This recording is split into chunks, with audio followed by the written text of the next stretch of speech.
You may have heard of assisted reproduction, but what in the world is third-party reproduction?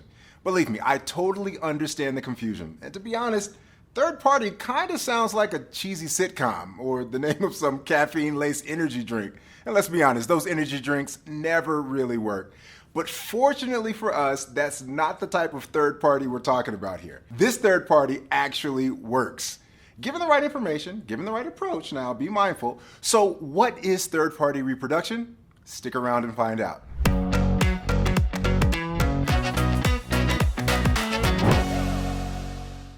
What's up? My name is Corlando Scott, and I'm a third-party reproduction attorney in Los Angeles. And that simply means that my practice revolves around helping people grow their families through assisted reproductive technologies. Now, in this episode, we're going to look at what third-party reproduction is, we'll discuss why third-party reproduction exists, and finally, we'll talk about some important considerations for third-party reproduction. Let's dive in.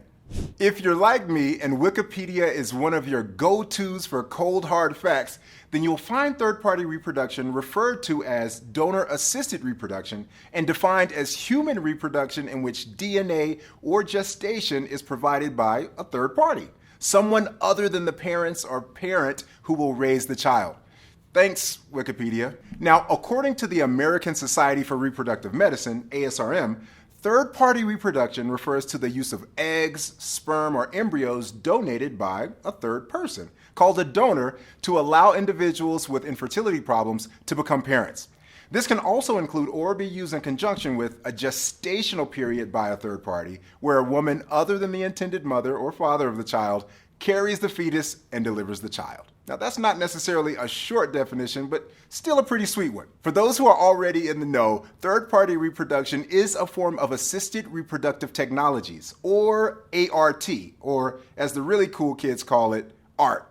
So here we are. We have an egg donor or sperm donor or embryo donor and or surrogate, but why does third-party reproduction exist? Well, third-party reproduction exists because of infertility. But let me just step up on my soapbox for just a few seconds.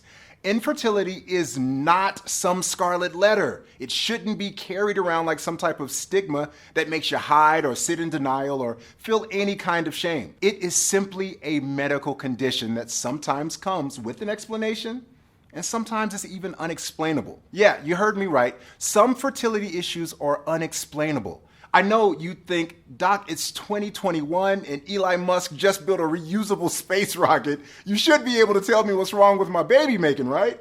But sometimes the medical report is that you're perfectly healthy, but it's just not happening. Now, as frustrating as that is, it's the truth. Check this out. Approximately 5 to 10% of healthy couples with perfectly normal results on all of their standard medical tests suffer from infertility and with no clear cause for their infertility. I know, it's simply outrageous. You see what I did there? A-R-T, assisted reproductive. Okay, yeah, that was corny. Anyway, an even higher percentage of couples who show minor abnormalities, and not even alarming ones, they also suffer from infertility. Like I said, outrageous. I had to try it one more time, but yeah, it's still corny. Well, doctors refer to this phenomenon as unexplained infertility. You can't Doogie Howser or Dr. House your way through it either. This issue makes even the best fertility doctors scratch their heads. Of course, they attempt to address it to the best of their abilities, but usually after about 3 to 6 treatment cycles with no success, doctors recommend IVF or third-party reproduction. So let's talk about some important considerations for third-party reproduction. But before we do, if you're getting something out of this, please hit that like button down there so that YouTube knows how to share this with more people. And while you're at it, go ahead, subscribe so you won't miss any of my upcoming videos. So what kind of things should you consider when undertaking third-party reproduction? Well, there are a ton of considerations, but let's just look at the donor side of things for a second. Once you've made the decision to work with a donor in third-party reproduction, whether that be an egg donor, sperm donor, or embryo donor, the first thing that you need to decide on is what kind of donor arrangement you need. Known, unknown, semi-open, or open donation. Now, the various flavors of donor arrangements share similar aspects when it comes to medical procedures. However, each of these types of arrangements has its own legal implications that you need to be aware of.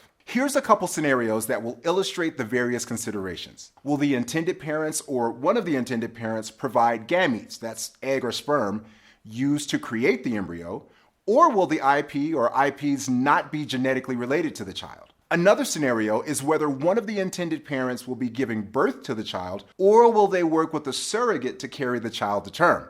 Each of these scenarios requires consideration, and how you handle it will vary based on whether you're undertaking the process, where you're undertaking the process, and what your needs are. A specific example of this is sperm donation in California. In California, a man is considered a sperm donor and not the father of the child if the child is conceived through the donation of sperm provided to a licensed medical provider.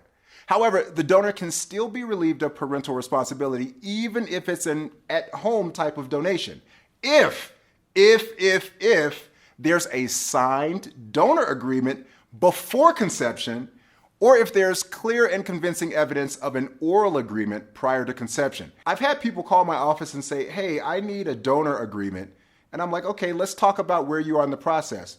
She's already pregnant. Yeah, it doesn't work like that, guys. But third-party reproduction may seem complicated, but as long as you have the assistance of experienced professionals in the field, like a donor or surrogacy agency, fertility attorneys, IVF doctors, and the like, these people will be able to help you navigate the complications of third-party reproduction.